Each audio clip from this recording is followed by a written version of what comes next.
नमस्कार, मैं हूं आपके साथ विशाल कालरा। महाराष्ट्र के पालघर और सांगली जिले में स्कूल में मिड डे मील में मिलावट की खबर सामने आई। वहां के सामाजिक कार्यकर्ताओं ने आरोप लगाया है कि जो बच्चों के लिए चावल की सप्लाई हो रही है उसमें मिलावट है। उनकी शिकायत है कि ये चावल प्लास्टिक के हैं। हालांकि प्रशासन इन आरोपों से इनकार कर रहा है, लेकिन मिलावट के खिलाफ जी न्यूज की मुहिम जारी।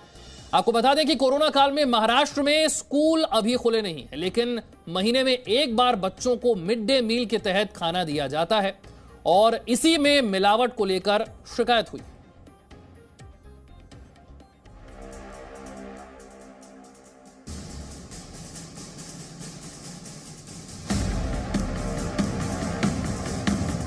पानी में तैर रहे चावल को गौर से देखिए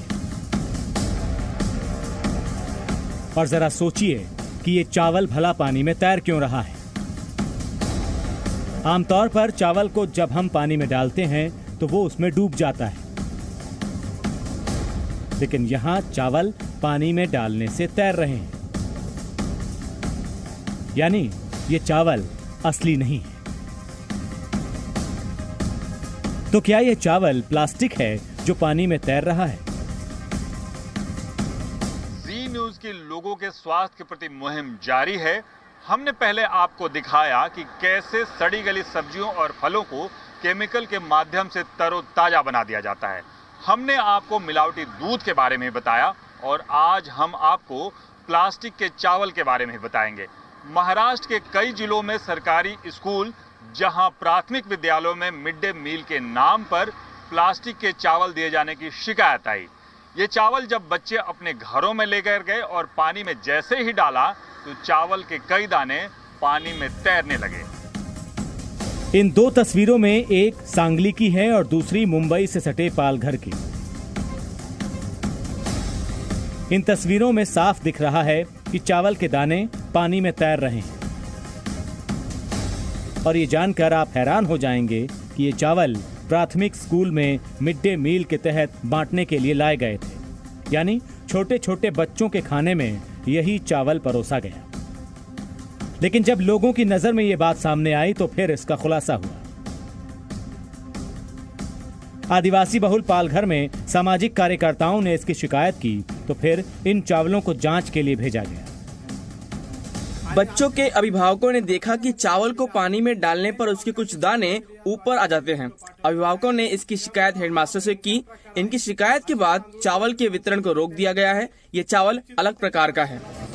ऐसे ही पानी में तैरने वाले चावल महाराष्ट्र के सांगली इलाके के सरकारी प्राथमिक स्कूल में भी बांटे गए। चावल में प्लास्टिक मिले होने की शिकायत के बाद जब हमने इस इलाके के शिक्षा अधिकारी से की तो उन्होंने इसे सिरे से नकार दिया।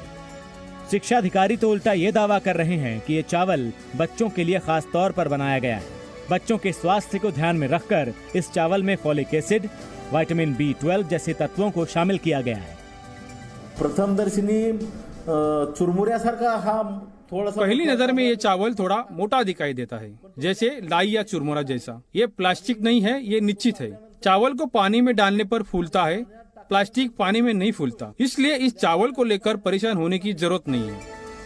अगर शिक्षा अधिकारी के दावे में दम है और अगर ये चावल मिलावटी नहीं है बल्कि सरकार ने स्कूली बच्चों के लिए खास तौर पर तैयार किया है तो इसकी जानकारी लोगों को क्यों नहीं दी गई?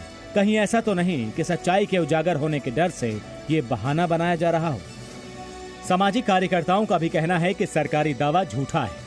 हमारा ऐसा कहना है कि ये महाराष्ट्र सरकार झूठ कह रही है, क्योंकि रिपोर्ट देने वाली लैब भी इन्हीं की है और सप्लाई करने वाली जो कंपनी है वो ये पालघर जिले के दादा साहेब भूसे जो पालक मंत्री है उन्हीं के जिले की ये कंपनी है। इसलिए ये झूठ बोल रहे हैं कि ये प्रोटीन युक्त चावल है। क्योंकि सवाल सिर्फ चावल का नहीं, उन छोटे छोटे बच्चों की सेहत का है जो मिलावटी चावल से खराब हो सकती है। जी न्यूज के हाथ लगी जानकारी के मुताबिक सांगली जिले में 1688 प्राथमिक स्कूल में पढ़ने वाले बच्चों की संख्या 1,17,100 है। इन बच्चों को बांटने के लिए 1197.70 मीट्रिक टन अनाज का आवंटन हुआ। पालघर के ग्रामीण इलाके में पहली से 5वीं क्लास तक के बच्चों के लिए 1484 स्कूल हैं। इनमें पढ़ने वाले 95,410 छात्रों को 21 जून से 21 जुलाई के बीच 3,81,640 किलो चावल बांटे गए। चावल में मिलावट की खबर से विपक्षी पार्टियों ने इसकी जांच की मांग की। साफ तौर पर दिख रहा है कि ये प्लास्टिक के दाने हैं। इस महाराष्ट्र के पवित्र भूमि पर स्कूली बच्चे तक सुरक्षित नहीं है, उनके जान के साथ खिलवाड़ हो रही है। 3 दलों की वसूली सरकार कर क्या रही है? धन की लालसा के लिए स्कूली बच्चों के जान के साथ ये खेलेंगे। मिड डे मील में बच्चों को अगर मिलावटी चावल परोसे जा रहे हैं तो ये बहुत ही खतरनाक बात है। जिस चावल को प्लास्टिक का चावल बताकर शिकायत की गई है उसे शिक्षा अधिकारी पौष्टिक बता रहे हैं। अब सच्चाई की तह में जाने के लिए सही जांच होना जरूरी है। चावल को लेकर सवाल खड़े किए जाने के बाद सफाई दिए जा रहे हैं कि ये चावल पौष्टिक चावल हैं और खास तौर से बच्चों के लिए तैयार किए गए थे। लेकिन सवाल ये उठता है कि अगर ये चावल मिलावटी नहीं है, प्लास्टिक का अंश नहीं है, अगर बच्चों के लिए खास तौर पर बनाए गए हैं तो इसके बारे में जागरूक क्यों नहीं किया गया ताकि बच्चे बिना डर के इसे खा सकें। राजीव रंजन सिंह, जी मीडिया, मुंबई।